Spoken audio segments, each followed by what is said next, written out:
మార్చమని మీకే స్తుతి మహిమ చెల్లించుకుంటూ మా ప్రభు మన రక్షకుడు క్రీస్తు యేసు ప్రభువారి పరిశుద్ధ నామమున ప్రార్థిస్తున్నాము తండ్రి, ఆమేన్. ప్రియమైన దేవుని బిడ్డలారా, ప్రభు యొక్క మహాకృప చేత మరొక ప్రభు దేవుని ధ్యానంలో చేరి ఉన్నాం. ఈ దినము దేవునిపై ఆధారపడుట. చెప్పండి, దేవునిపై ఆధారపడుట. నోటి మాటతో చెప్తాం, నాకెవరున్నారయ్యా, నువ్వేనయ్యా అంటావు. దేవా నిన్నే నమ్ముకున్నాను, నిన్నే ఆశ్రయించంటాం. కానీ సరిగా వాక్యానుసారంగా దేవుని మీద ఆధారపడటం అంటే ఏంటో ఈ యెషయా గ్రంథము 20వ అధ్యాయంలో 5 భాగాలుగా వ్రాయబడింది. 5 భాగాలుగా. ఈ అధ్యాయ మంత్రులు చూస్తే మొట్టమొదటిగా 3వ వచనం చూద్దాం. 3వ వచనం చూడదైతే, ఎవని మనస్సు నీ మీద ఆనుకొనునో. దేవుని మీద ఆధారపడటం అంటే ఆయన మీద ఆనుకోవాలి. ఎవని మనస్సు నీ మీద ఆనుకొనునో వానిని పూర్ణ శాంతి గలవానిగా చేసి. పూర్ణ శాంతి ఎప్పుడు? దేవుని మీద ఆధారపడదు. ఎలా ఆధారపడాలి? ఆయన మీద ఆనుకోవాలి. రెండవదిగా చూస్తే 8వ వచనం, యెహోవా నీ తీర్పుల మార్గమున నీ వచ్చుచున్నావని మేము నీ కొరకు కనిపెట్టుచున్నాము. దేవుని ఆశ్రయించడమంటే, ఆధారపడటం ఆయన కొరకు కనిపెట్టుట. ఎలా కనిపెడతాం? కనిపెట్టడం అర్థం ఏంటి? అలాగే 3వదిగా ఆయన ఆశ్రయించుట. యెషయా 20:9 వచనం, రాత్రి వేళ నా ప్రాణము నిన్ను ఆశించుచున్నది, నాలో ఉన్న ఆత్మ ఆసక్తితో నిన్ను ఆశ్రయించుచున్నది. 4వదిగా చూస్తే 13వ వచనం చూద్దాం, యెహోవా మా దేవా నీవుగాక వేరు ప్రభులు మమ్మల్ని ఏలిరి, ఇప్పుడు నిన్ను బట్టి నీ నామమును స్మరింతుము. ఎల్లప్పుడూ ఆయన నామ స్మరణ. చివరిగా 5వదిగా 17వ వచనము, యెహోవా ప్రసూతి కాలము సమీపింపగా గర్భవతి వేదన పడి కలిగిన వేదన చేత మొరపెట్టినట్లుగా మేము నీ సన్నిధిలో ఉన్నాము. మొరపెట్టుట, ప్రార్థించుట. ఈ 5 అనుభవాలు ఒక వ్యక్తి దేవుని మీద ఆధారపడ్డాడు అంటాన్ని గుర్తు. ఈరోజు మొదటి అంశం ధ్యానం చేద్దాం. ఏంటంటే దేవుని మీద ఆనుకొనుట. దేవుని మీద ఆనుకుంట. దేవుని మీద ఆనుకోవటం అంటే ఇలా మనం చూసామే సామెతల్లో అగురు యొక్క ప్రార్థన, దేవా నేను నీతో 2 మనవులు చేయుచున్నాను. ఏంటి ఆ ప్రార్థన? అది ఎప్పుడో కాదు, నేను చనిపోకముందే నాకు దయచేయి. మొట్టమొదటి చూడదైతే, వ్యర్థమైన వాటిని అబద్ధములను నాకు దూరముగా ఉంచుము, పేదరికమునైనను ఐశ్వర్యమునైనను నాకు దయచేయకము. ఏమొద్దంట? పేదరికం వద్దు, బాగుంది. ఎవరు పేదరికము కావాలి కోరుకోరు. కానీ వెనువెంటనే ఆ ప్రార్థనలో కొనసాగింపుగా పేదరికం వద్దు ప్రభు, అలాగే ఐశ్వర్యము కూడా నాకు వద్దు. దయచేయమా దయచేయకమా అంటే ఇవ్వద్దు. మనం అడిగేది ఇదే కదా. భక్తుని ప్రార్థన భిన్నమైన ప్రార్థన అది. పేదరికం వద్దు ప్రభువా, దాంతోపాటుగా ఐశ్వర్యం కూడా వద్దు. మరి ఏం కావాలి నీకు? తగినంత, మనకు సరిపోయినంత. ఆహారమైన, వస్త్రమైన, అన్నపానమునైనా, లోకములో కావాల్సిన కూడాను తగినంత. ఎందుకు తగినంత అంటున్నాడు? ఎక్కువైతే మనం ఏమంటామంట? కడుపు నిండిన వాడనై నిన్ను విసర్జించి యెహోవా ఎవడు? అసలు దేవుడు ఎవరో? దేవునితో నాకేం పని? ఎవరంటారు ఆ మాట? కడుపు నిండిన వారి మాటలు. లేదు, బేదగా ఉన్నాడు అనుకోండి, దొంగిలి ఆయన నామానికి అవమానం తీసుకొస్తాడు. అనగా తన ప్రవర్తన విషయంలో కాచుకుంటున్నాడు. ఎక్కువైతే నీకు దూరం అవుతానయ్యా, తక్కువైనా ఒకవేళ నా పరిస్థితి బట్టి దొంగిలి నీ నామానికి అవమానం తెస్తానేమో, దూష్యపడుతుందేమో, కాబట్టి తగినంత ఆహారము నాకు దయచేయి.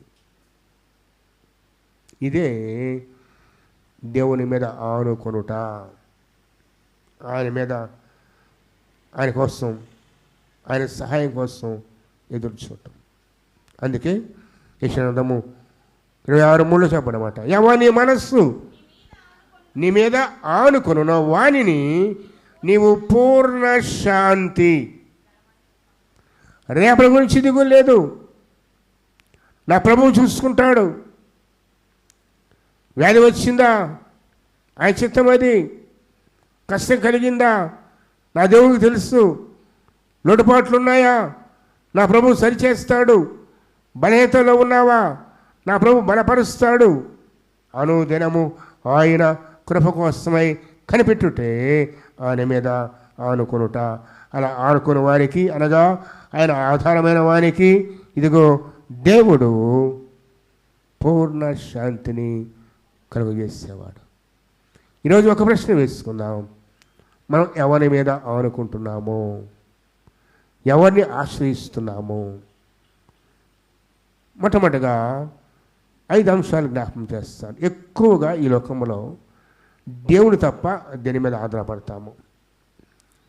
భక్తుడు ఉన్నాడు, యోబు గారి జీవితం అది. యోబు గారిని ఎవరు పిలుస్తారు చెప్పండి? యోబు గారిని నీతిమంతుడు, యథార్థవర్తనుడు, చెడుతనం విసర్జించినవాడు, దేవుని యందు భయభక్తులు కలవాడు. ఈయనంటాడు, ఒకవేళ తన మనస్సు దేవుని మీద ప్రక్కకు పోద్దామన్న భయముతోట తను పరిశీలించుకుంటూ ఆయన చెప్పే మాట, యోబు గ్రంథము 31వ అధ్యాయం తీద్దాం. 31:24. సువర్ణము నాకు ఆధారము అనుకొనిన ఎడలను నా ఆశ్రయము నీవే అని నేను దీంతో మేలిమి బంగారంతో చెప్పినను. నా ఆస్తి గొప్పదని కానీ, నా చేతికి విస్తారమైన సొత్తు దొరికినని కానీ నేను సంతోషించడలను. చాలు. చివరిగా అంటాడు 27వ వచనంలో 27 చివరి మాట, పరమందున్న దేవుని దృష్టికి నేను వేషధారణ అవుదును, అదియు న్యాయాధిపతుల చేత శిక్ష నొందదగిన నేరమగును. శిక్ష నొందదగిన నేరం. నేను ఆశ్రయిస్తే, సువర్ణము నాకు ఆధారమును కొనిన ఎడలను నీవే నా ఆశ్రయమని దేవునితో ఎవరు చెప్తున్నాడంట? మేలిమి బంగారంతో నేను చెప్పిన ఎడల నా ఆస్తి గొప్పదని కానీ, నా చేతికి విస్తారమైన సొత్తు దొరికినని కానీ నేను సంతోషించిన ఎడల. విశ్వాసి దీన్ని బట్టి సంతోషిస్తాడు, తన దేవుని బట్టి సంతోషిస్తాడు.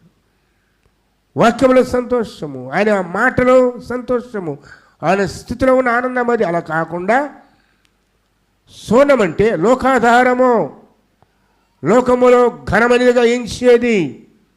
దేనిని లోకము ఘనమనిగా ఎంచుతుందో దాన్ని మనం ఆశయం అనుకున్నామంటే వాక్యం ఉంటుంది, అది న్యాయాధిపతి దేవుని చేత శిక్ష నొందదగిన నేరము. అలా ఇంకొకసారి, నీ అతిశయము, నీ ఆశ్రయము ఎవరు ఎందో పరీక్షించుకోవాలి. అందుకే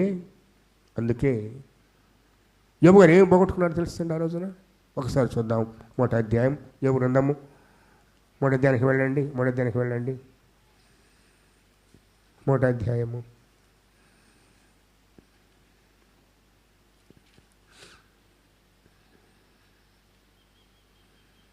11వ వచనము. ఒక దినమున యోబు కుమార్తెలను తమ అన్న ఇంట భోజనము చేయొచ్చు ద్రాక్షరసము పానము చేయుచుండగా ఒక దూత అతని యుద్ధకు. దూత అంటే ఎవరు? దేవదూత కాదు, ఒక పనివాడు. దూత అంటే వర్తమానము తెచ్చేవాడు. ఒక దూత అతని యుద్ధకు వచ్చి ఎద్దులు నాగలు దునుచు గాడిదలు వాటి సమీపమున మేయుచుండగాను శవాయులు వాటి మీద పడి వాటిని పట్టుకొని పోయి ఖడ్గముతో పనివారిని హతము చేసి జరిగింది. నీ దగ్గర ఒక్కడే తప్పించుకొని వచ్చాడు. మాట్లాడుతూనే ఉన్నాడు. మనక్కడ వచ్చాడు. దేవుని అగ్ని ఆకాశం నుండి పడి గొర్రెలను పనివారిని రగలబెట్టి కాల్చివేశాను. నేను ఒక్కడే వచ్చాను. ఇంకా మాట్లాడుతున్నాడు. కల్దీయులు 3 సమూహంగా వచ్చి ఒంటి మీద పడి వాటిని కొనిపోయి ఖడ్గం చేత తప్పించుకున్నారు. ఒక్కడే వచ్చాను. ఇంకా మాట్లాడుతున్నాడు. అతడు మాట్లాడుతుండగా మరొకడే వచ్చి నీ కుమారులు నీ కుమార్తెలు తన అన్న ఇంట భోజనము చేయొచ్చు ద్రాక్ష పానము చేయుచుండగా గొప్ప సుడిగాలి అడమరగం వచ్చి ఆ ఇంటి నలుగురు మూలన కొట్టగా అది వ్యవస్థల మీద పడిన వారు చనిపోయి నేను ఒక్కడే తప్పించుకొని వచ్చాను. ఒక్క రోజులో వెంట వెంట వెంట వెంట ఇన్ని దుర్వార్తలు, 4 దుర్వార్తలు. ఆఖరికి వీళ్ళందరూ కూడా 10 మంది మృత్యువాత పడ్డారు. ఒకరిలో 2 ముగ్గురు పోతే ఎంత బాధపడతామో ఉన్న 10 మంది బిడ్డలు కూడా అలా ఇంటి ముందు పండబెట్టుంటే ఎలా ఉంటుందో చెప్పండి. తను ఆధారముగా ఏ ఆస్తి తనకు ఉందో ఆస్తంతా తుడిచిపెట్టుకుపోయింది, పట్టుకొని పోబడింది. ఒక మాట చెప్పాలి అంటే ఒక్క రోజులో యోబు బికారిగా మిగిలాడు. ఏం లేదు. పిచ్చి పట్టింది కదా, పిచ్చి పట్టింది. ముక్కు ఇప్పుడు కనపడలేదంటే ఏం చేస్తావు చెప్పండి? నీ ముక్కు ఇప్పుడు కనపడలేదంటే ఇల్లంతా గందరగోళం చేస్తావు కదా. ఉంగరం కనపడలేదు చెప్పండి, ఒక ఉంగరం ఎక్కడో పెట్టి మర్చిపోయావు, నువ్వు ఎక్కడ ఉంటుంది క్షేమంగానే, అది దొరికేదాకా చెప్పండి, దొరికేదాకా అవి పడేసి ఈ పడేసి వాళ్ళని తిట్టి వీళ్ళని తిట్టి ఒక్క రోజులో అన్నీ కోల్పోయిన వ్యక్తి అంత ధైర్యం ఎందుకున్నాడు తెలుసా? ఇవి నాకు ఆశ్చర్యము కాదు, నేను బ్రతికేది వీటి వల్ల కాదు, నా దేవుడు కృప చూపితే ఇవి నా దేవుడు ఇచ్చింది, ఆయన ఇచ్చాడు, ఆయన తీసుకున్నాడని స్తుతిస్తున్నాడు. అక్కడ యెహోవా నామమునకు స్తుతి కలుగునుగాక. అందుకే సువర్ణము, గొర్రెల మేకలు, ఎడ్లు, పశువులు, ఒంటెలు, పిల్లలు యోబుకు ఆధారము కాదు. వారి మీద ఆనుకోలేదు. అందుకే ధైర్యంగా చెప్తున్నాడు. ఎంత ధైర్యంగా చెప్తున్నాడంటే చూడండి, మన వాక్యంలో ఎవరున్నా మనం చూసిన వాక్య భాగం చూడదైతో సువర్ణము నాకు ఆధారం అనుకొని తినదము ఏముందము 31:24 సువర్ణము నాకు ఆధారము అనుకుని ఎడలా నా ఆశ్రయము నీవే చాలు. అనేక మంది ఈ లోకములో ఆయా వస్తువులను సంపదను ఆశ్రయం కలిగి ఉన్నారు, అనగా వాటి మీద ఆధారపడతాం. ఆశయం అంటే కష్టం కలగ కానీ ఇది గుర్తొస్తుందో అదే, ఏ ధైర్యపరుస్తుందో అదే కదా, ఏ ధైర్యపరుస్తుందో అదే. కానీ ఇట్టి స్థితిలో కూడా యోబుకు వేరే ఆశ్రయం లేదు. ఎలా గుర్తొచ్చాడు చెప్పిన వెంటనే ఇన్ని పోయినా బురదలో పడి తలంటు కూర్చొని దేవుని స్తుతించడం మొదలు పెట్టాడు. యెహోవా ఇచ్చాడు, దేవుని పేరు జ్ఞాపకం వచ్చింది. అక్కడ ఇంత కష్టంలో కూడా అతని మనసులో ఎవరున్నారండి? దేవుడే. అందుకే యోబు యొక్క ఆశ్రయము దేవుడే. అందుకే అతడు స్థిరముగా నిలబడ్డాడు, కదలలేదు, భయపడలేదు, తొట్టిల్లిపోలేదు. తిరిగి దేవుడు 2 ఆశీర్వాదాన్ని ఇచ్చాడు. కారణం ఏంటంటే వాడి మీద ఆశ పెట్టుకోలేదు, వాడి మీద దిగులు పడలేదు, అయిపోయినా వాడిని బాధపడలేదు. బిడలు పోయినా సరే తన మాట అదే, యెహోవా ఇచ్చాడు, యెహోవా నోటి మాటతోనైనా పాపము చేయలేదు, దేవుడు అన్యాయం చేసిందని చెప్పలేదు. ఎందుకంటే అతని ఆశయం ఇది కాదు, నా ఆశయము నా దేవుడే. నేను ఎక్కడ పడిపోయినా నన్ను తిరిగి లేపేవాడు ఆయన, తిరిగి ఇచ్చేవాడు ఆయన, నన్ను స్థిరపరిచేవాడు ఆయన, నన్ను బ్రతికించేవాడు ఆయన, రెట్టింపు ఆశీర్వదించేది ఆయన మాత్రమే. చెప్పండి, చిన్న కష్టం కలిగితే తరలిపోతున్నాం కదా, ఏదైనా పోగొట్టుకుంటే ఎంత దుఃఖపడుతున్నావు కదా, లోక సమయమైన ఆశీర్వాదాల దూరం అయితే తరలిపోతున్నాం కదా. యోగ భక్తిని చూడండి, ఇవేవి ఈ ముఖ్యమైనవేవి కూడాను ఈ లోకము దేనిని శ్రేష్టమైన ఎంచుతుందో ఇవేవి నా ఆశయము కానే కాదు, నా ఆశయము నా దేవుడే, నా ఆశయము నా దేవుడే. కొంచెం ముందుకు వెళితే అది అధ్యాయంలో కొంచెం ముందుకు వెళితే ఎవరు 34 కొంచెం ముందుకు వెళితే చూద్దాం ఏమంటాడు. చూడండి దయతో ఏమన్నాడు, 31లో మనం చూస్తూ ఉన్నాం. చూడండి దయతో ఆయన అంటాడు, అంతేకాదు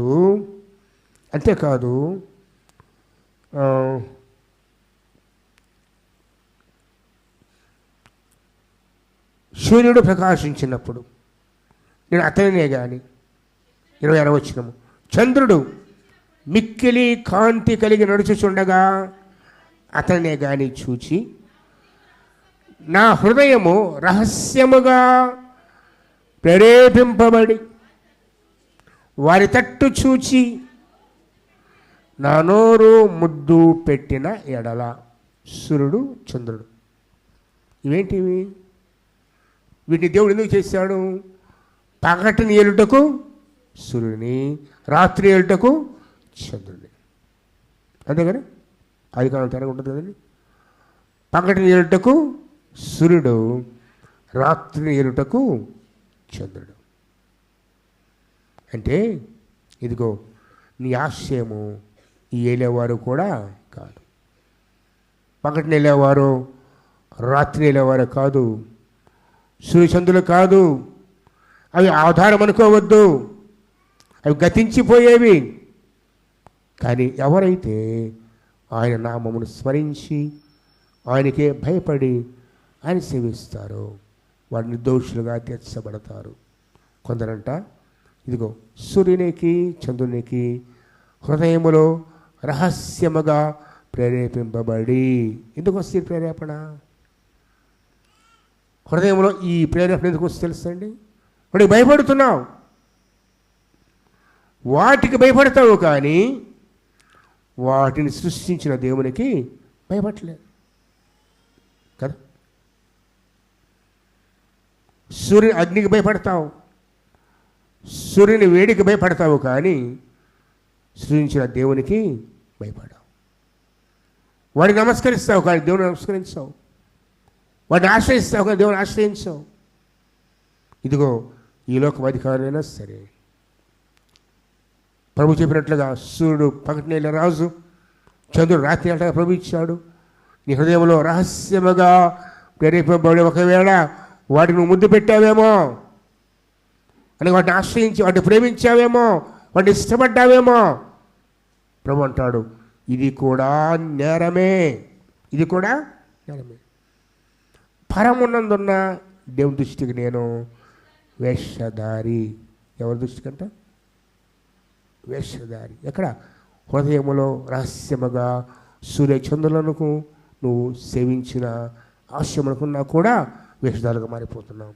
అంతేకాదు అది న్యాయాధిపతుల చేత విమర్శన దినమున నీతిగల న్యాయాధిపతి సింహాసనం ఉన్నప్పుడు ఇది కూడా లెక్కలోనికి తీసుకువస్తాడు ఆయన. నువ్వు రహస్యంగా చేసిన ఆ రహస్య ఆరాధన కూడాను కదా, దేవుని ఆశ్రయింపకుండా దేవునికి భయపడకుండా మనకు వాడికి చెప్పంటారు అనేకులు కొన్ని ఇతర విశ్వాసాల మందిరాల వైపు పోతూ ఉంటారు. రోడ్డున పోతూ ఉంటాం అనుకోండి, పెద్ద గుడి కనపడింది, ఏదో పెద్ద వేరే విశ్వాసమైన కటగా పడతాయి. వెంటనే హృదయంలో ప్రేమబడి తెలియకుండానే చెప్పండి, తెలియకుండానే నమస్కారము చేసే మనస్సు. నీ మనస్సులోనే, పైకి మాత్రం విశ్వాసే, తెలియకుండా ఏముందో, ఇక్కడ ఏముందో, ఇందులో ఏముందో, అవి మన హృదయము దేవునికి దూరం చేసేది. ఎందుకు అకస్మాత్తుగా అపవాది ఆ హృదయాన్ని కలిగిస్తాడు. రహస్యముగా ప్రేరేపణగలుగుతుంది నీ జీవితంలో. దాన్ని ప్రేమించు, ఆరాధించు, భయపడు అని.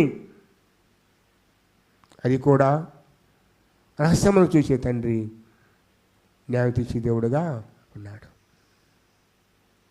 ఎందరు లేరండి మన విశ్వాసంలోనే, క్రైస్తవంలోనే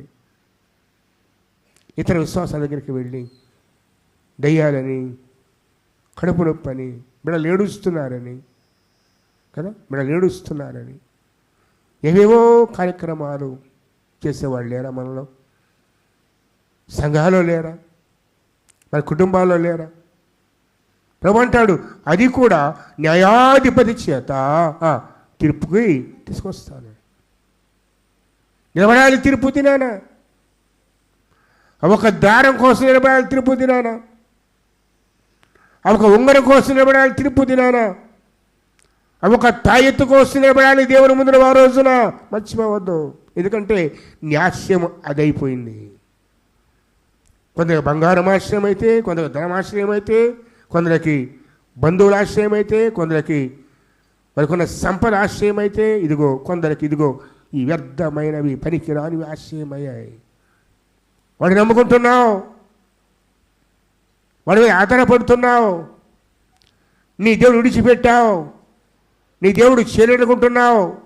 ఆయన ఆదివారం వరకే దేవుడు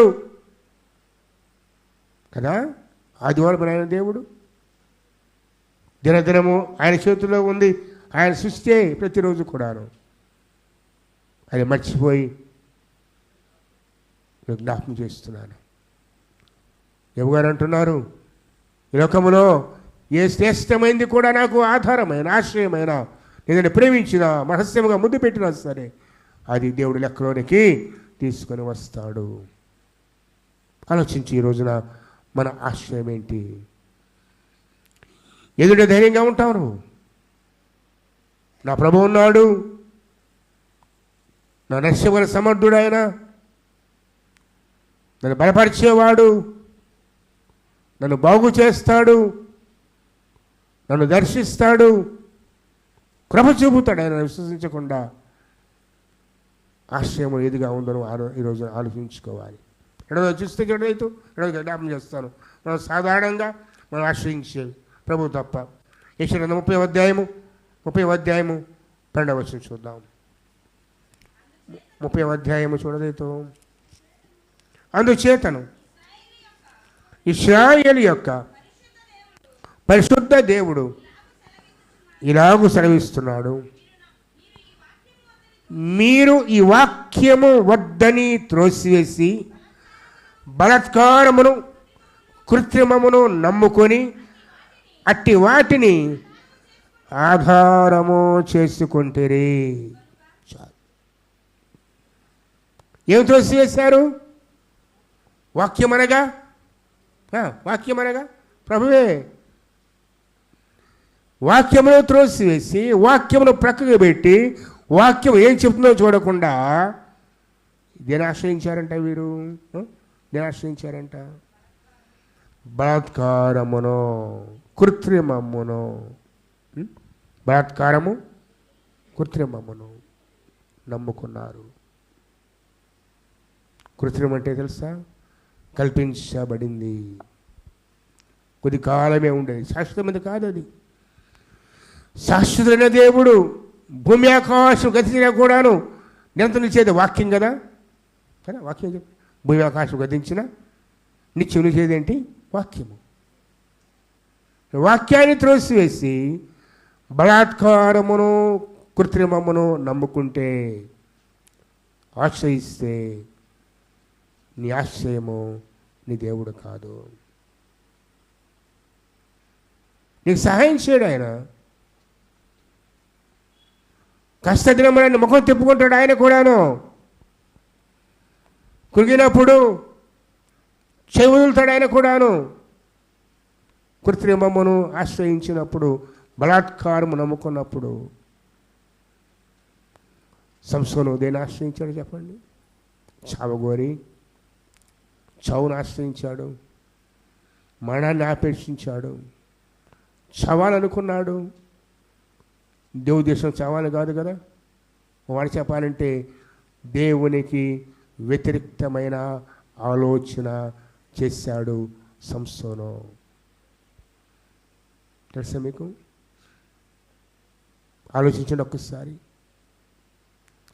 మనకు మనంగా చనిపోవాలనుకోవటం ఎవరికి వ్యతిరేకమైన ఆలోచన? దేవునికి వ్యతిరేకమైన ఆలోచన. మన దినములన్నీ గ్రంథం లిఖించి ఉన్నాయి. తల్లి గర్భంలో ఉండగానే మనల్ని చూచాడు, మన ప్రత్యేకంగా ఏర్పాటు చేసుకున్నాడు. మన పట్ల దేవునికి కొన్ని ఉద్దేశాలు ఉన్నాయి. అవి వదిలిపెట్టి మధ్యలో ప్రభువా నాకు చావు మేలు అంటే ఎవరు కోపం వస్తుంది? ఎవరు కోపం వస్తుంది? నీ సృష్టికర్తకు. ఆయన ఇచ్చిన పని మధ్య వదిలిపెట్టి పోతాడు, ఒప్పుకుంటాడు ఆయన? చెప్పండి. ఇంకో పని ఇచ్చాడు, ఓ పని మీద పంపాడు. నువ్వు ఆయన ఆశ్రయింపకుండా, ఆయన మీద ఆధారపడకుండా కృత్రిమమును బలాత్కారము నమ్ముకొని దూరమైపోయి సంసోను వలె చావును కోరుకుంటే అది దేవునికి ఇష్టమైన ఆలోచన? దేవుడు ఒప్పుకునే ఆలోచన? ఓ మాట చెప్పంటారా? చావును కోరుకొని సంసోను తన రహస్యాన్ని చెప్పినా చావునిచ్చాడా దేవుడు? పని ముగిసేదాకా కదా. ఏంటా పని? తన జీవిత కాలంలో చివరిసారి చంపిన వాళ్ళు అన్నిటికన్నా ఎక్కువ. ఫిలిష్తీయులకు న్యాయం తీర్చాలి, ఇశ్రాయేలు న్యాయపతిగా ఉండాలి. దేవుని చిత్తం అది. చెరసాల ఉన్నంత మాత్రం వదిలిపెట్టాడా దేవుడు? ఆయన మాట త్రోసివేసి అభిషేకాన్ని పోగొట్టుకొని నాజరుతాన్ని కోల్పోయి తల వెంట్రుకలు కత్తించిన మాత్రాన ప్రార్థన వినుకున్నాడా దేవుడు? లెహీలో గోతేలా చీల్చాడా దేవుడు? ఆఖరికి తన మరణ సమయంలో కూడా రెట్టింపు బలాన్ని దేవుడు సంసోనుకు ఇచ్చాడా లేదా? ఇచ్చాడు. మర్చిపోవద్దు. ఎందుకంటే తొందరగా వదలనమ్మా దేవుడు, తొందరగా వదిలిపెట్టేవాడు కాదు. మనం వెళ్ళిపోతాం కానీ అలిగి దేవుని మీద మనుషుల మీద అలిగి వెళ్ళిపోతాం. ఆయన వదిలిపెట్టేవాడు కాదు. సంసోను నీ ముఖం చూపిబాకన్నాడు దేవుడు. లేదే. న్యాయాధిపతి 20 ఏళ్ళు ఏలినవాడు, ఇశ్రాయేలు ప్రజలని వేల మందిని చంపి న్యాయం తీర్చినవాడు. ఫిలిష్తీయులు అతని పేరు చెప్తే భయపడతారు. అలాంటి వాడు 2 కళ్ళు ఊడదీయబడి గానుగ తిప్పుతూ ఉంటే, హేళన చేస్తూ ఉంటే, ఆఖరికి మా దేవత దాగోను దేవత అప్పగించింది తీసుకురండి అని చెప్పి తీసుకొని నిలబెట్టి ఎగతాళి చేస్తూ ఉంటే రోషం కలిగింది. ప్రభువా ఈ ఒక్కసారి నన్ను బలపరచు. ఒకసారి ప్రార్థన చేస్తాడు. పచ్చి దవడ ఎముకతో 1000 మందిని చంపి, ప్రభువా ఇంత గొప్ప రక్షణ వచ్చిన తర్వాత ఈ సున్నత లేని ఫిలిష్తీయులు చచ్చిపోవాలంటే దేవుడు ఏం చేసి చెప్పండి? లెహీలో గోతిని చీల్చి నీటి బుగ్గను ఇచ్చిన దేవుడు. తన దేవునికి దూరమైన, అభిషేకం కోల్పోయినా, నాజరుతాన్ని విడిచిపెట్టినా తన పనిని చేయించుకోవడం మానలేదు. అక్కడ కూడా చెరసాలలో ఉన్నప్పటికీ, దాగోను గుడిలో 2 స్తంభాల మీద ఆనుకున్నప్పటికీ కూడాను ఆయన ప్రార్థన విన్నా. ఎక్కడ ప్రార్థన చేశారు చెప్పండి? ఎక్కడ ప్రార్థన చేశారు చెప్పండి? దాగోను గుడిలో ఉండే ప్రార్థన ఎక్కడ చేశారు చెప్పండి? గుడిలోనా, గుడి బయట? గుడిలో. అక్కడ కూడా నేను చూచే దేవుడు. తప్పించుకోపోలేవు. నేను విడిచిపెట్టి అక్కడికి వెళ్దాం ఇక్కడ అనుకుంటాం, జాగ్రత్త. అక్కడ కూడా మనల్ని చూచి మన ప్రార్థన, మన మాట వినే దేవుడు. దాగోను గుడిలో ప్రభువా దయతో ఒక్కసారి బలపరచయ్యా, నేను నా కోపం తీర్చుకుంటాను, నా 2 కళ్ళ మెత్తం అన్నప్పుడు రెట్టింపు బలాన్ని దేవుడు సంసోనుకు ఇచ్చాడో మర్చిపోవద్దు. సంసోను చావాలనుకున్నాడు, చనిపోనిచ్చాడా? పోతూ పోతూ తన పని ముగించి పోయాడు. ఒకవేళ సంసోను నమ్మకంగా ఉంటే ఇంకెంతకాలం ఉండేవాడు న్యాయాధిపతిగా? 20 ఏళ్ళు కాదు, 40 ఏళ్ళు ఉండేవాడేమో కదా, 40 ఏళ్ళు. కానీ తన జీవిత కాలంలో చంపనంత మందిని చివర చనిపోతూ నందవడు తీసుకెళ్ళాడు. సంసోను వాడిని ఏమైనా ఆశ్రయిస్తున్నావు? లోకాశనప్పుడే పోయి తన దర్శనాన్ని కోల్పోయాడు, తన పిలుపును మర్చిపోయాడు. కానీ దేవుడు మర్చిపోయాడా? లేదు కదా. తన బలం వెంట్రుకలు అనుకున్నాడు, కానీ వెంట్రుకల కన్నా కూడా తన అభిషేకము. ఆ వెంట్రుకలు తీసివేయగానే యెహోవా అతనిని విడిచి పోయాడు. ఒక మాట చెప్పండి తెలుసండి, వెంట్రుకలు కాదు బలం అక్కడ, దేవుడు విడిచిపెట్టడమే. దేవుడే బలం. తీయడం ఒకసారి న్యాయాధిపతులు తీయడం ఒకసారి ఆ మాట చదివితే మనకు అర్థమవుతుంది.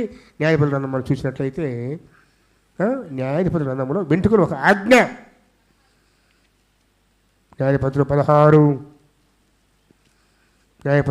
తీయండి. ఒక నిమిషం, 16 చూడండి. ఆమె అనుదినము మాటల చేత అతని బాధించి తొందర పెట్టుచున్నది, అతడు ప్రాణము విసిగి చావగోరెను. వెళ్ళిపోవచ్చు అక్కడి నుంచి కదా. బలవంతుడు చిక్కుపోయాడు అక్కడ, వెళ్ళిపోయే మనసు రాలేదు. అక్కడే ఉండి చావాలనుకున్నాడు, కానీ ఆ పాపాన్ని విడిచిపెట్టడానికి ఇష్టపడా లేదు. ఏం కోరుకున్నాడు ఇప్పుడు సంసోను? దేవుని ఆశ్రయించాడా లేదా లోకాన్ని ప్రేమించాడా? చెప్పండి ఒక మాట. ఇదిగో ఇక్కడ చావు ఉంది కానీ తెలిస్తే ఉంటామండి అక్కడ. ఒక అరగంటలో ఈ ఇల్లు కూలిపోద్ది ఎవరు చెప్పానుకోండి, గంట ముందు వెతికి వెళ్ళిపోతావు. ఎందుకు? బ్రతకాలని. 3 సార్లు మన 3 సార్లు ఒక మాట చెప్పాలంటే పాపము. నువ్వు దేనికి దూరం అయిపోయి పాపంలో పడిపోయావంటే నీ ఆలోచన కూడా చచ్చిపోద్ది. నీ ఆలోచన కూడా చచ్చిపోద్ది. ఆలోచించలేవు. అపవాది ఆలోచింపనివ్వదు నిన్ను. ఇది నీకు మరణము, ఇది నీకు శాపము, ఇది నీకు మేలు కాదు అనే ఆలోచన మనకు రానివ్వదు. సంవత్సరం కాలం జరిగింది. తెలియగలవాడైతే, ఆలోచించేవాడైతే మొట్టమొదటి వదిలిపెట్టి వెళ్ళిపోయేవాడు కదా. మొట్టమొదటిసారి ఏం చేశాడు చూడండి. మొట్టమొదటిసారి చూస్తే 4వ వచనం ఏమని, అతడు సోరేకులోయలో ఉన్న దేళ్లను స్త్రీని మోహింపగా కృష్ణ సర్దారులు ఆమె యుద్ధకు వచ్చి ఆమెతో, నీవు అతని లాలన చేసి అతని గొప్ప బలము దేనియందులో మేము ఎలాగో అతని గెలవచ్చు తెలుసుకున్నాము, బంధిస్తాం అని గెలవనుపుతామంటున్నారు. ఆమె అడిగింది, సంసోని బలం దేంతో ఉందంటే అంటాడు 7వ వచనం, 7 నిరవంజి చెవులతో నన్ను బంధించిన ఎడలా నేను బలహీనైపోతానని చెప్పాడు కదా. ఈమెం చేసింది చూడండి. సర్దారులు 7 నిరవంజి చెవులు తీసుకొచ్చారు, ఆ వాడితో బంధించింది. అంటే తన బలాన్ని తీసేయాలనుకుంది. వాడు చెప్పాలంటే తన చావును కోరుకుంది. ఎవరు? దెలీలా. దీనికి డబ్బు కమ్ముడు పోయింది. ఏ జ్ఞానం ఉన్న వ్యక్తి అయినా ఇదిగో ఇది చేస్తే నా బలం పోతుందని చెప్పాను కదా, అది చేసినప్పుడు దూరం వెళ్ళిపోతాడు లేదా? ఆ చోటు నుంచి పారిపోతాడు లేదా? వెళ్ళవలేదు. ఎందుకంటే తన ఆశయము ఇప్పుడు దేవుడు కాదు. ఆయనకి తన ఆశయం దేవుడు కాదు. తన దృష్టి, తన ఆలోచన, తన మనస్సు, తన హృదయము దేవుడి నుండి దూరంగా వచ్చేస్తుంది. 2వసారి అలాగే, 3వసారి అలాగే, చివరికి 3 సార్లు ఆమె మయోపాయం తెలుసుకున్నా కూడా పారిపోలేదు. మాటలు చదివి విసిగిస్తుంటే చావాలనుకున్నాడు తప్పితే పారిపోవడానికి ఇష్టపడలేదు. అలాగే వెంట్రుకలు గొరిగించేశారు. సంసోను లే అనగానే ఎప్పటిలాగా విడజిమ్మనుకున్నాడు. కానీ బైబిల్ అప్పుడు చక్కని మాట ఏంటంటే, చక్కని మాట బైబిల్ మాట చూడదేతో అదే అధ్యాయము 20 వచనము. ఆమె సంసోను ఫిలిష్తీయులు నీ మీద పడుచున్నారని అతడు నిద్ర మేలుకొని ఎప్పటి ఎట్లు నేను బయలుదేరి విడిచిముదనుకొనినగాను, అయితే యెహోవా తనను ఎడబాసెనని విడిచిపెట్టెనని. ఎవరు పెట్టారు? ఇప్పుడు ఎవరున్నారు అర్థంతో? ఇప్పుడు ఎవరు లేరు? ఎవరు లేకపోతే బలహీనుడు, వింటుకు లేకపోతేనా? అది ఆజ్ఞ. ఆజ్ఞాతిక్రమమే పాపం. గమనించండి జాగ్రత్తగా. వెంట్రుకలు తీయగానే ప్రభు త్రోసేసావు నా మాట, నాజ్ఞను త్రోసేసావు, నాజ్ఞ మీరావు, ఎక్కడికి నాకు పని లేదు, వదిలేస్తాడు. దేవుడు చేయి వదిలితే ఏమో తెలుసా? దేవుడు చేయని వాళ్ళు ఎవరైనా తెలుసా? ఒక సౌలును చూడండి, కయ్యను చూడండి, సంసోను చూడండి, ఏమైపోయారు దేవుడు చెవులు పెట్టినవారు? భ్రష్టమైన జీవితము, దేవుని ఆశ్రయింపకుండా, దేవుని ప్రేమించకుండా, ఆయన సన్నిధికి దూరమైపోతూ లోకము చేత లోక ఆశలు నింపబడి ఇదే మన సంతోషం అనుకుంటూ వెళ్ళిపోతున్నావా? ఈరోజు గుర్తు చేస్తున్నాను. ఒకవేళ దేవుడు విడిచిపెట్టాడంటే మనం బ్రతకలేమో, గుర్తుపెట్టుకో. అలా తెచ్చుకోవద్దు, సరి చేసుకో. ప్రాణపై పుంచి ఉందో తెలుసు నీకు, పాలు అక్కడి నుంచి నీ ప్రాణం కాపాడుకో, నీ ఆత్మను కాపాడుకో, పరిశుద్ధంగా జీవించు, ఆయన కృష్ణగా బ్రతుకు, ఆయనతో సహవాసం చేయి. ఈరోజు ఆ తీర్మానం మనకు వస్తుందా? యోబు గారైతే బంగారం లెక్క చేయలేదు, బిడల పోయిన లెక్క చేయలేదు, దేవుడు తోడుగా ఉన్నాడు, తెరిటింపు దీవుని ఇచ్చాడు. కానీ సంసోను ఇదిగో బలాత్కారం నమ్ముకున్నవాడు, లోకాన్ని ప్రేమించి కృత్రిమమును ఆశ్రయించాడు. అది శాశ్వతం కాదు కదా, కృత్రిమమును ఆశ్రయించాడు.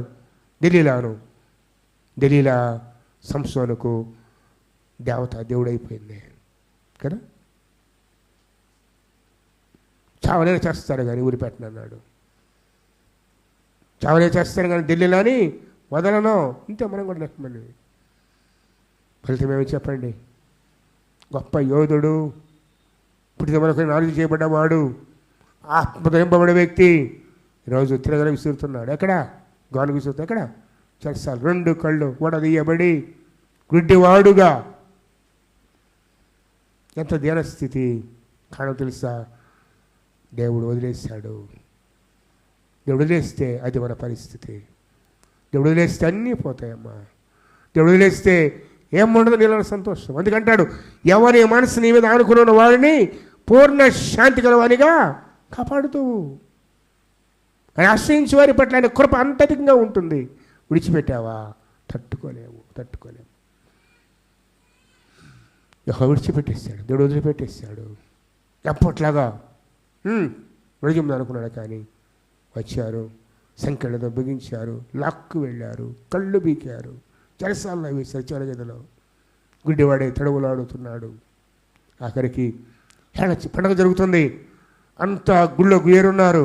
తెస్తుండే సంసోన్ని మన దేవత అప్పగించింది, ఎగతాళి చేద్దాం, ఈనాడు మనం బాధ పెట్టాడు కదా. తీసుకొచ్చారు. చివరి ప్రార్థన, ఎంత బలమైన ప్రార్థన తెలుసండి. తీయండి న్యాయపత్రిక అన్న ఒక్కసారి 16వ అధ్యాయంలో 10వ అధ్యాయంలో చూస్తే 8వ వచనము. అప్పుడు 3000 మంది ఉన్నారు అక్కడ. అప్పుడు సంసోను, యెహోవా ప్రభువా. ఎప్పుడు గుర్తించాడు ప్రభు?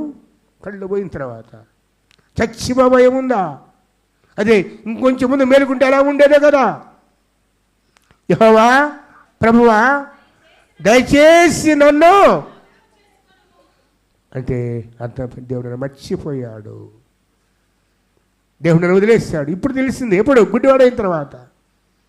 అయ్యో దేవుడు నాకు తోడుగా ఉంటే, నా దేవుడు నాతో ఉన్నప్పుడు ఎవరు లెక్క చేయలేదు. 20 సంఖ్యలు కూడా గడ్డి పరకలాగా దింపేస్తాను నేను. ఒక్క చేత్తో 1000 మందిని చంపాను, సింహాన్ని చంపాను, కోట నగరి అడ్డ గడియలు తలుపులు మోసుకుపోయాను కొండ మీదకి. ఇలా శూరకార్యాలు చేసేవాడు అంటున్నాడు. నా బలమంతా పోయింది. కారణం ఏంటంటే ఆయన మర్చిపోయాడు. ఎవరు మర్చిపోయారు? దేవుడు. ఎందుకు మర్చిపోయాడు చెప్పండి? ఎంతవరకు తోడుగా ఉన్న దేవుడు ఎందుకు విడిపోయాడు? ఆయన తప్ప, సంసోను తప్ప? ఎవరు తప్పమ్మా అది? ఎవరు తప్పు చెప్పండి? అది ఈరోజు దేవుడు నిన్ను విడిచిపెట్టాడంటే ఎవరు తప్పదు? మందే, ఆయన కాదు, మందే.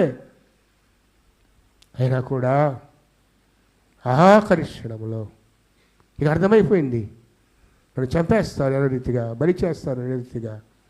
నేను చనిపోయే ముందుగా నా ప్రభుని వేడుకుంటాను. ఇందా చావాలనుకున్నాడు కానీ చచ్చాడా? బలం చెప్పాడు కానీ చావాలా? గుడ్డివాడు ఏడు తప్పితే. ఇప్పుడు ఆఖరి సరిగట్టున్నాడు. అయ్యా యెహోవా ప్రభువా, దయచేసి నన్ను జ్ఞాపకం చేసుకో దేవా, దయచేసి ఒక్కసారి, ఈసారి మాత్రమే నన్ను. ఇప్పుడు అర్థమైంది బలం ఎక్కడుందో.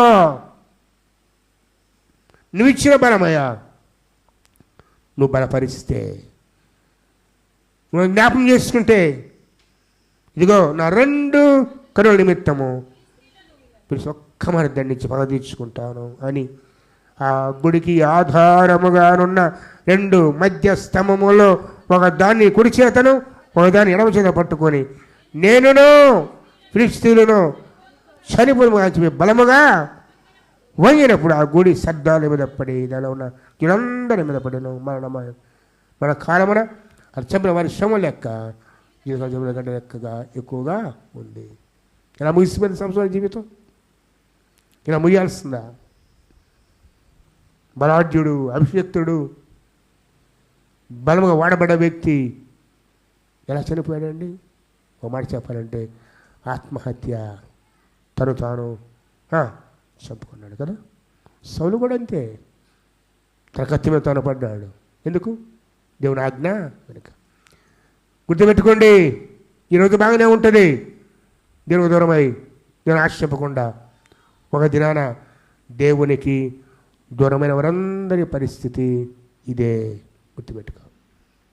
ఎప్పటికైనా దేవుని వదిలిపెట్టేసి లోకాన్ని ప్రేమించి, లోకాశను ప్రేమించి, దేవుని కన్నా సమస్తాన్ని గణపరిచి ఆయన అవమానం తీసుకువచ్చి ఎగతాళి పనులు చేస్తే ఊరుకోడు ఆయన. ఆయన తీర్పులాగా ఉంటాయి. సౌలు జీవితమైన, సంసోను జీవితమైన ముగింపు దారుణమైన ముగింపు. అర్థమవుతుంది? దారుణమైన ముగింపు. అందుకే ఎవరిని ఆశ్రయించాలి? ఎవరిని ఆశ్రయించాలి? ఎవరు నమ్ముకోవాలి? ఎవరి మీద ఆశ పెట్టుకోవాలి? బంగారం పనికిరాదు, బలాత్కారము లేదా కృత్రిమాలు పనికిరావు. మూడవదిగా చూస్తే చూడండి, అయితే ఇర్మియా గ్రంథము 2:36 చూద్దాం. ఇర్మియా 2:36 తీయండి ఒకసారి. ఇర్మియా 2:36.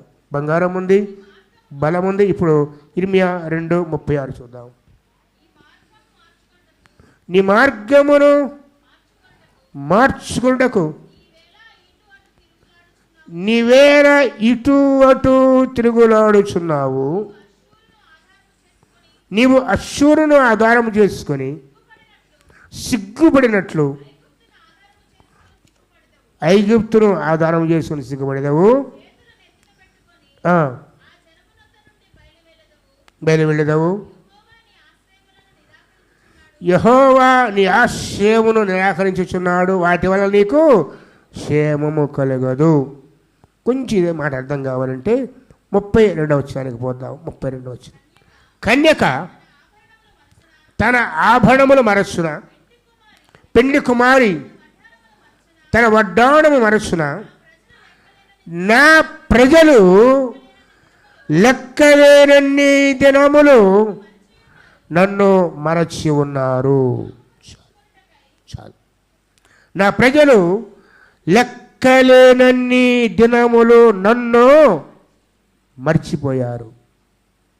అంటే నువ్వు ఎంతకాలము దేవుడు కలవ నీకు తెలియదు కానీ నీ దేవుడు లెక్క పెడతాడు కదా. అంతేనా? ఆ మాట అర్థం. నిద్రపోయే లేవండి ఒక్కసారి. బాగా నిద్రపోతున్నారు. నిద్రపోయే వాళ్ళు కొంచెం సర్దుకోండి, మంచులు తాగండి కొద్దిగా. ఈ ప్రజలు లెక్కలేనన్ని దినములు అంటే దేవుడు కూడా లెక్క పెట్టలేకపోతున్నాడంట. అంటే అన్ని దినాలు ఏం చేస్తాడు మనం ఆయనని? ఏం చేస్తాం ఆయన్ని? చెప్పండి, ఎవరేమన్నది అక్కడ? మరచిపోయాము. ఏం మర్చిపోతుంది? ఏం మర్చిపోవడం అంటే అర్థం ఏంటి? కష్టం వస్తే దేవంటాం కాదు, అడుగడుగున అనుక్షణము ప్రతిరోజు మనము ఆయన చూపులో ఉన్నాము. అంతే కదా? ఆయన చూచే దేవుడు, వినే దేవుడు, మాట్లాడే మూడు శేషాలు మాట్లాడే గురించి. చూస్తున్నాడు, వింటున్నాడు, మాట్లాడు. ఏం చూస్తాడు? ప్రతిదీ చూస్తాడు. మనుషు కలమైన హృదయాన్ని కూడా చూస్తాడు ఆయన. హృదయ తలంపులు కూడా చూసేవాడు. వినే దేవుడు. ఎవరైనా వినాలంటే మనం ఏమంటాం? వినపడలే, పెద్దవి చెప్పు అంటావు. నువ్వు ఆయన పెద్దవి చెప్పలా, నీ సనుగులు కూడా ఏమంటాడు? ఇశ్రాయేలు సనుగగా యెహోవా వినేను. సంగతి అంటే నోటు మాట్లాడుకుంటా, గుడుగుతావే, తిట్టుకుంటా. అవి కూడా ఎవరు వింటారండి? నీ ప్రక్క వాళ్ళకి వినపడకపోయినా నీ దేవుడు వినే దేవుడు. అంతేనా? చూచే దేవుడు. మనుషు కనబడినవి కూడా ఆయన కనబడతాయి మనలో. వినే దేవుడు. మనిషి వినపడకపోయినా నీ మనస్సులో గుణుగుడు ఆయన వింటున్నాడు. మూడవది మాట్లాడే దేవుడు. ఎక్కడ తప్పించుకుంటావు? దేవుడు మర్చిపోయేవాడు అర్థం ఏంటంటే ఆయన చూడలేదు, ఆయన వినలేదు, ఆయన మాట్లాడు అనుకోవటమే. అర్థమైందా? దేవుడు మర్చిపోవడం అంటే అర్థం ఏంటంటే ఆయన చూడడం, ఆయన వినడు, నేను కనపడడం, ఆయనతో మాట్లాడడం. ఎంత పిచ్చి భ్రమలో ఉన్నాం కదా, చెప్పండి. వాస్తవం కాదా? దేవుడు అంటాడు, ఈ ప్రజలు లెక్క లేనన్ని దినములు నేను చూడదనుకుంటున్నారు, నేను వెళ్ళదనుకుంటున్నారు, నేను మాట్లాడుకుంటున్నారు. నువ్వు వదిలిపెట్టి అశ్రుని ఆశ్రయించారు, ఐగుప్తుకు పోయారు. నేను చూస్తున్నా అవి మీకు పనికిరానే పనికిరావు. నీ బలగమది, దాన్ని ఆశ్రయించావు. చూడండి, 22 చూడండి. ఇంకా అంటాడు 35లో, పాపం చేసి ఇదిగో నీ దిన ప్రాణరక్తం నీ బట్టి చెవులు కనబడుతున్నా కూడాను నువ్వు అంటావు నేను నిర్దోషిని, నిశ్చయముగా ఆయన నా కోపానికి తొలగిపోదంటాడంట. చూడండి 33 నుంచి చూద్దాం వరుసగా.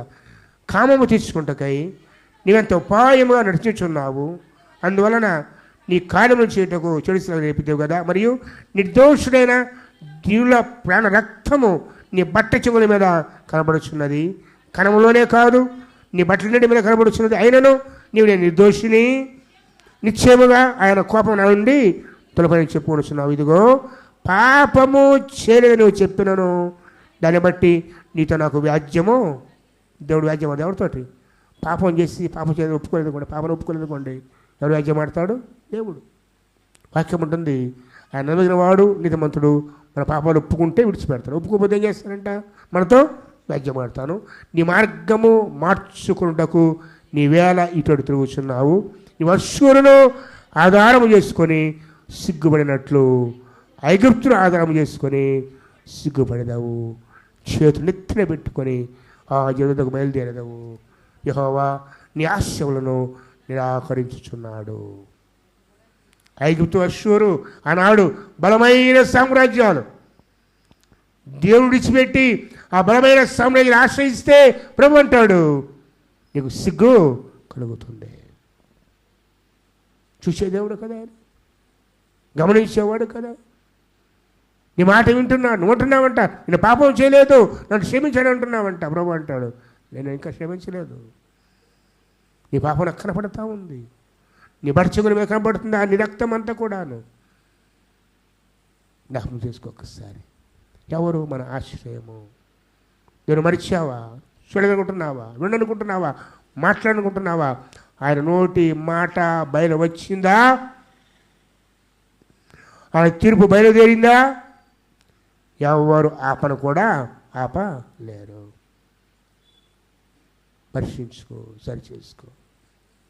ఏది నీ ఆశయం? ఐగుప్తా, అశ్షూరా, లోకాధికారుల? ఇదిగో పలవనాతో నాకేం దిగులు, పరికరం అవన్నీ కూడాను అశ్షూరు పనికి రాదు, ఐగుప్తు పనికి రాదు.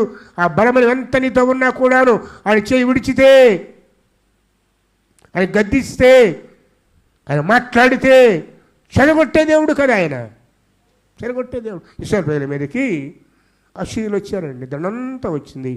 తన దూతను పంపిన ఒక్క రాత్రి 185,000 మందిని ఒక్క దేవదూత సంహారము చేసింది. ఒక్క దేవదూత. కొట్ల దేవదూతల్లో ఒక్క దేవదూత అంతమంది చంపితే ఎలా ఉండదు తీర్పు చెప్పండి. అందుకే క్షమాపణ కోరుకోవాలి, సరిచేయబడి ప్రభువా కనికరించున్నాను. సంసోను అంటే మనసు నాకు కావాలి. ఏది నీ ఆశ? అశ్షూరు, ఐగుప్తు. ఈ రకంలో ఏది గొప్పగా ఉందో అటు. కొందరు ఉన్నారు, ఏ పార్టీ అధికారం ఉంటే వెళ్ళిపోతాం కదా. ఏ పార్టీ అధికారం ఉంటే ఆ పార్టీకి. ఎందుకు? అది బలం, వాళ్ళకి ఆశయంలో ఉంటుంది. ఎవరు ధనవంతులైతే వాళ్ళ ప్రక్కన, ఎవరు అధికారం ఎవరి దగ్గర ఎదుకుంటే వాళ్ళ దగ్గర. ఇవే పనికిరావు కదా. దేవుడు కృప చూపాలి. సర్వాధికారి ఆయనే. ఈ లోక రాజ్యాలని మీద అధికారి ఆయనే కదా. చక్రవర్తి ఆయనే కదా. మర్చిపోవద్దు. ప్రభువును ఆశ్రయించు. ఇలా ఎవరికి సహాయం చేసేకపోయినా కూడాను నీ దేవుడు నా దేవుడు, మనం సేవించే దేవుడు మనకు సాయంగా ఉన్నాడు. ఈ మూడవదిగా ఒకవేళ నీవు ఈ బలాన్ని ఆశ్రయిస్తున్నావేమో, అశ్షూరు ఐగుప్తుని ఆశ్రయిస్తున్నామో సరి చేసుకో. నాలుగవది చెప్తారు, ముగిస్తారు. నాలుగవది చూడదు అయితే నాలుగవదిగా అందము. ఏంటంట? అందం కూడా ఆశ్రయం కొంతమందికి. యెహెజ్కేలు అందం 16. యెహెజ్కేలు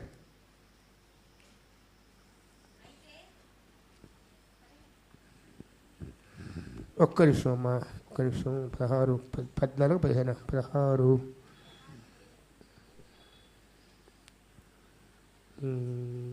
13 చూద్దాం. ఇలాగూ బంగారుతోనూ వెండితోనూ ఎవరు అలంకరించారంట? దేవుడు. నేను నిన్ను అలంకరించి సన్నపు నారయు విచిత్రపు కుట్టుబడి గల బట్టలు నీకు ధరింపజేసి గోధుమలను తేనెయు నూనెయు నీకు ఆహారం ఇయ్యగా నీవు మిక్కిలి సౌందర్యవతివై రావణినంతగా అభివృద్ధి పొందితివి. నేను నీ కనుగరించిన నా ప్రభావం చేతను నీ సౌందర్యము పరిపూర్ణము కాగా అన్ని జనులు దాన్ని చూసి నీ కీర్తి ప్రస్తుతం వచ్చారు. ఇదే ప్రభు యెహోవాకు. అయితే నీవు నీ సౌందర్యమును ఆధారము చేసుకొని నీకు కీర్తి వచ్చినందున నీ వేశ్యవలే దారిపోయే ప్రతి వానితో బహుగా వేచరించు వచ్చితివి. చాలు, ప్రతివానితో అలా పోతివి. ఏంటి దేవుడు కఠినమైన మాట మాట్లాడుతున్నాడు? ఎవరి గురించి మాట? ఇశ్రాయేలు గురించి,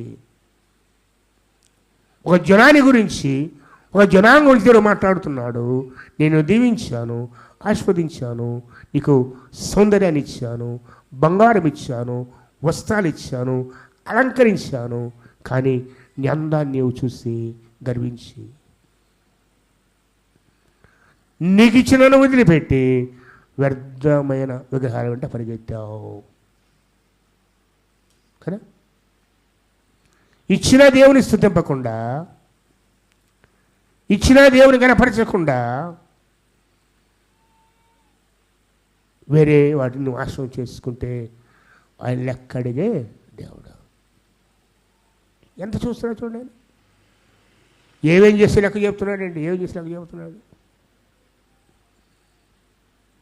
నువ్వు అసలు పుట్టినప్పుడు రక్తంలో పడి ఉన్నావు.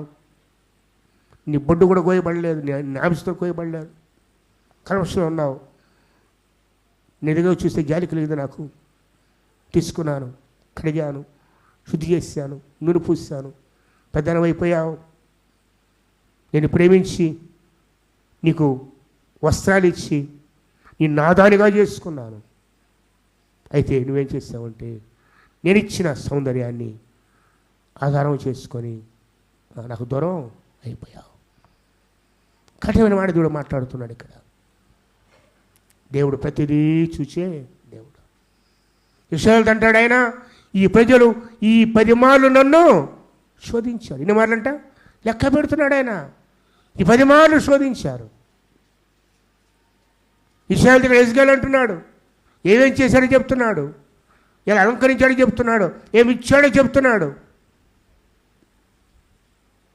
6వ వచనం చూడండి, ఒక్క మాట 5-6 చూస్తే, నీ ఎందుకు జాలిపడ్డవాడు ఒక్కడు లేకపోయాడు, నువ్వు పుట్టిన నాడే బయట నేలపడవేయబడ్డావు, అసహ్యంగా ఉన్నావు. అయితే నేను నీ వద్దకు వచ్చి రక్తములో పొలుచున్న నిన్ను చూచి నీ రక్తములో పొలిన నీవు బ్రతుకమని నీతో చెప్పి తిని. ఎవరు చెప్పాలి బ్రతకమని? ఎవరు చెప్పాలి బ్రతకమని? ఆయన చెప్తే బ్రతుకుతామండి. మనుషుడు ఆహారం చేత కాదు, ఆయన నోటి మాట చేత బ్రతుకుతాడు. రక్తములో పొల్లి ఉండి శుద్ధి చేయబడక అసహ్యంగా ఉంటే ఆయన వచ్చి పైకి లేపి బ్రతుకని చెప్తే బ్రతికింది ఇశ్రాయేలు. వస్త్రాలు ఇచ్చాడు, వృద్ధువు తీసుకొచ్చాడు, ఆభరణభూషణాలు అయిపోయింది, ఇష్టపూజ ప్రాయం కలిగింది, నిబంధన చేసుకున్నాడు. నువ్వు నా దారి నిబంధన చేసుకున్నాడు. నిబంధన మీరి వ్యర్థమైన వాడు పరిగెత్తింది ఇశ్రాయేలు. ప్రభు అడుగుతున్నాడు, నువ్వు నీ సౌందర్యాన్ని ఆధారం చేసుకున్నావు, కానీ ఇచ్చిన నన్ను మర్చిపోయావు కదా. ఎలా కలిగింది ఆ సౌందర్యం? ఇశ్రాయేలుకు దేవుడిచ్చింది కదా. ఎలా కలిగింది ఆ ఘనత? దేవుడిచ్చింది కదా. ఎలా హెచ్చబడింది ఇశ్రాయేలు, ఎలా కాపాడబడింది? ఆయా సమయాల్లో ప్రవక్తలు, న్యాయాధిపతులు, రాజులు వారందరినీ వారి కాపలుగా ఉంచి ప్రజలు కాపాడుతూ వస్తూ ఉంటే ప్రజలు దూరమైపోయారు. ప్రభు అంటున్నాడు, నువ్వు సౌందర్యం చూసుకుని నువ్వు ముద్రాలు అయిపోయావు, జాగ్రత్త. ఈ రోజున మన జీవితాల్లో ఇటువంటి ఉన్నత స్థితి, దేవుని చేత ఇచ్చబడే స్థితి దేవుని దగ్గర చేయాలి తప్పితే దూరం చేయకూడదు. అది మనకు ఆశ్రయము కాకూడదు. చెట్ట చివరిగా చూద్దాం, ఆఖరిగా నేను ముగిస్తాను. చూడలేదు లోకాసు వార్త 12వ అధ్యాయము 12వ వచనం చూసినట్లయితే, లోక 12:19 చూద్దాం ఒకసారి. నా ప్రాణముతో ధనవంతుడు ఏమన్నా, నా ప్రాణమా అనేక సంవత్సరములకు విస్తారమైన ఆస్తి నీకు సమకూర్చబడినది, సుఖించుము, తినుము, త్రాగుము, సంతోషించమని చాలు. విస్తారమైన ధనం సమకూర్చబడింది. ఏమంటున్నాడు? నా ప్రాణమా సంవత్సరాలకు తరబడి సమృద్ధిగా ఉంది ఇక్కడ, తిను, త్రాగు, సంతోషం. ఒక్క దేవుడు మాట్లాడు, స్థుతి లేదు, దేవుడు ఇచ్చాడని లేదు, దేవుడు దీవించాడని లేదు, దేవుడు కృపను మాట్లాడలేదు. కానీ నేను కష్టపడ్డాను ప్రభు అంటాడు అటు వారితో. చూడ తర్వాత ఏమనబడిందో, అయితే దేవుడు వెర్రివాడా. ఎవరు వెర్రివారు? బైబిల్ ఉంటుంది, దేవుడు లేడని తప్పదు రాయించేవారు బుద్ధిహీనులు, ఫుల్, వెర్రివాడు. దేవుడు లేడు, ఈ దమద జీవితంలో దేవుడు లేడు. తన ఆస్తి, తన ధాన్యము, తన సంపద, తన కొట్లు తనకు ఆధారమయ్యాయి. ఒక అగ్గిపుల్ల చాలు, ఏమైపోద్ది? నిప్పు రవ్వ చాలు, ఏమైపోద్దండి? ఎంత విస్తారమైన ఆస్తేనా? అంతెందుకు, ఒక తుఫాను చాలు, తన కట్టిన కొత్త గొడవలు ఏమైపోతాయని కూడా కూలబడితే తడిస్తే గింజ దాని వెనక వస్తా, తడిస్తే అది మర్చిపోయి అదే శాస్త్రం అనుకొని, నా ప్రాణమా సంవత్సరాల తరబడి విస్తారమైన సమర్చబడింది, తిను, త్రాగు, ఇదే నా జీవితం. అనేకులు ఇదే స్థితిలో ఉన్నాం కదా. దేవుడు లేక, ఆయన స్వరం వినక, సమృద్ధి దేవుడు ఇచ్చినప్పుడు, చక్కని ఉద్యోగములు, చక్కని సంపద దేవుడు ఇచ్చినప్పుడు, దేవుడు ఊసే లేకుండా తిను, త్రాగు, సంతోషించు, ఇవాళ మన జీవితాలు. అటువంటి దేవుడు అంటాడు, వెర్రివాడా, ఈ రాత్రి కొంతమంది కాసుకున్నారండి. మరపెట్టేవాళ్ళ మా కాసు తెలుసా? సొదమ గొమ్మర కూర్చిన మర గొప్పది. నేను కూర్చిన మర సొదమ ఎవరు మరపెట్టుంటారంటావు? అర్థమైందా? కొంచెం లోతుగా ఎవడైతే సొదమ గొమ్మర ద్వారా బాధపడేవారు మొరపెట్టారు, ఆఖరికి ఆ నేల కూడా మొరపెడుతుంది తెలుసా? ప్రభువా మొయలేకపోతున్నా ఈ పాపాన్ని తీసేయి. శపితమైన నేల కూడా మన భరింపలేకపోతుంది మన పాపాన్ని. మనపడతాయి, ఇంకా చాలు ప్రభువా, ఉండకూడదు భూమి మీద ఇంకా. ఒకవేళ నీ గురించి నా గురించి ఆ మొర దేవునికి అడగబోతే దేవుడు అంటాడు, నేను వెళ్ళి చూస్తాను, నేను వెళ్ళి చూస్తాను ఇలా అంటాడు. వెర్రివాడా, నీ గురించి మొర ఎక్కువైపోయింది, నువ్వు గరిష్టమైపోయావు. దేవుడు భయం లేదు, తోటి వారిని ప్రేమించట్లేదు. నీ మీద బాధపడే వాళ్ళు ఎంతోమంది ఉన్నారు, వాళ్ళంతా మొర పెడుతున్నారు, నీ ప్రాణాన్ని అడుగుతున్నారు, ఇంకొద్దాయి అంటున్నారు. ఈ రాత్రి రేపేమైపోతుంది ఇదంతా? ఎంత ఒక గింజి తీసుకుపోతాడా? లేదు కదా. అందుకే భయభక్తులు ఇవేవి నీకు నాకు ఆధారం కాకూడదు. మన ఆధారం మన ప్రభువే, మన దేవుడే, మన రక్షకుడే. ఆయన తప్ప వీటి ఐదిటిలో సువర్ణమైన, బలగమైన లేదా కృత్రిమైన సరే లేదు, అశ్షూరు, ఐగుప్తు లాంటి బలవంతమైన దేశాలు లాంటి వాళ్ళు ఉన్నా కూడాను అందమైన అక్కడికి ఆస్తేన మనకు ఆధారం అయితే వ్యర్థమే. ఇవన్నీ విడిచిపెట్టిపోయాయే. ఇవి నీతో నాతో వచ్చేవి కావు. యోబు తెలుసు కాబట్టి ఓ మాట అంటాడు దిగంబరిగా. చూడండి ఎవరంటాడు ఆ మాట, చక్కని మాట. అంటే ఎందుకయ్యా యోబు దిగులు పడలేదంటే ఆయన తెలుసు, నా తల్లి గర్భము నుండి దిగంబరినై వచ్చి మళ్ళీ పోవాలంటే ఎవరైనా సరే పుడతా ముక్కు పుడక కాళ్ళకు గాజులు గజ్జలు కట్టుకుని పుడితే భయపడతారు కదా. వారు ఎట వచ్చినారు అంటావు. ఎలా పుడతారు చెప్పండి? తల్లి గర్భం నుంచి దిగంబరిగా, వస్త్రాలు కూడా ఉండవు, పోయేటప్పుడు కూడా ఏం తీసుకోము, అవన్నీ ఇక్కడే. యోబు తెలుసు కాబట్టి అంత పోయిన దిగులు పడ్డా చెప్పండి. వ్యాపారం లాస్ వచ్చిన ఆత్మహత్య చేసుకోవడం ఎంతమంది, మంచపడేవాళ్ళు ఎంతమంది, ఉద్యోగాలు పోయే దిగులు పడి చనిపోయేవాళ్ళు ఎంతమంది, దిగులు పడేవాళ్ళు ఎంతమంది, ఎంత స్థితిలో ఉన్న ఆఖరికి ఎలా పోవాలో మనం అది మర్చిపోతున్నాం. యోబుకు బాగా తెలుసు, విశ్వాసికి బాగా తెలుసు. ఇవే ఉన్నా లేకున్నా కూడా ప్రభువుని ఆశ్రయిస్తే చాలు. తల్లిగంచి దిగమనగా వచ్చాను, దిగమనకపోతాను. ఎవరు ఇచ్చాడు? ఇచ్చింది ఎవరిచ్చారు? బలమైన, అందమైన, ఐశ్వర్యమైన, ఆస్తి అయిన ప్రతిదీ దేవుని కృపా దానమే. అది గుర్తుంటుంది చాలు. ఇచ్చేవాడికి తీసిన హక్కు ఉంది, తీసుకున్నా తిరిగిస్తాడు, లేదు నిత్య జీవాన్ని ఇవ్వబోతూ ఉన్నాడు. అందుకే ఆయన ఆశ్రయించాలి. ఎవరిని? ప్రభువుని, యెహోవాను ఆశ్రయించాలి. ఈ 5 వీటిలో ఏది మనకు ఆశ్రయము కాకూడదు. మన ఆశ్రయమైందా? ఈరోజు సరి చేసుకో. లేనట్లయితే నష్టపోతాము. సంసోను చూస్తాం, నేను నష్టపోయాడు. సౌలు జ్ఞాపకం చేస్తాను, నేను నష్టపోయాడు. కానీ యోబు దేని మీద ఆశ పెట్టుకోలేదు. నా ఆశ్రయం ప్రభువే అన్నాడు. రెట్టింపు దేవుని ఆశీర్వాద పొందుకున్నాడు. ముగిస్తున్నాను. ఒక్కసారి నీ హృదయంలో చూసుకొని, నీ ఆశ్రయం ఏది? నీ కుటుంబమా? నీ బిడలా? నీకున్న పేరు ప్రఖ్యాతులా? నీ బంధువులా? స్నేహితులా? ఎవరికి సమయన ఈవులా?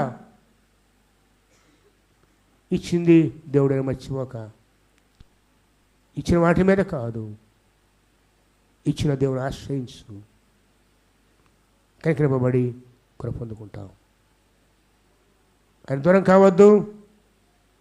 ప్రభు లెక్కేస్తున్నాడు. ఆయన చూడలేదు, వినలేదు, మాట్లాడని అనుకున్న స్థితి ఆయన చూస్తున్నాడు. ఎన్ని రకాల దూరమైపోయావో లెక్క వేస్తున్నాడు ఆయన. తప్పైన కుమారుడు తండ్రి ఆయన ఎదురు చూస్తున్నాడు. ప్రభు నువ్వు తిరిగి వస్తావని. ఈరోజైనా తిరిగి ప్రభు దగ్గరకు వస్తే కోపించక వాత్సల్యం చూపే తండ్రి హక్కును చేర్చుకొని కౌగలించి ముద్దు పెట్టి తిరిగి నీ పాత స్థితిని, ప్రశస్త వస్త్రాన్ని, ఉంగరానికి ఇచ్చి ఉంగరం అధికారం సూచన కదా, నువ్వు పోగొట్టున్న అధికారం తిరిగి ఆయనకి ఇవ్వబోతున్నాడు. అందుకే దేవుడు మనకు ఆశయం కావాలి. దేవుడు తప్ప మరి ఆశయంగా ఉన్న బ్రస్మ తరుగుడు తిరిగి సరిచేయబడదాం. అట్టి కృప పరిశుద్ధాత్మ దేవుడు నీకు, నాకు, మనకందరికీ దయచేయునుగాక. ప్రార్థించుదాం. తల జడైతో ఏది ఆశయంగా ఉందో గుర్తెరుకు, సరిచేయబడు, ఒప్పుకో, పశ్చాత్తాపడు, కృప పొందుకుందాం. తల ఉంచండి. ఒకరి దయతో ప్రార్థన చేయమని కోరుతూ ఉన్నాను.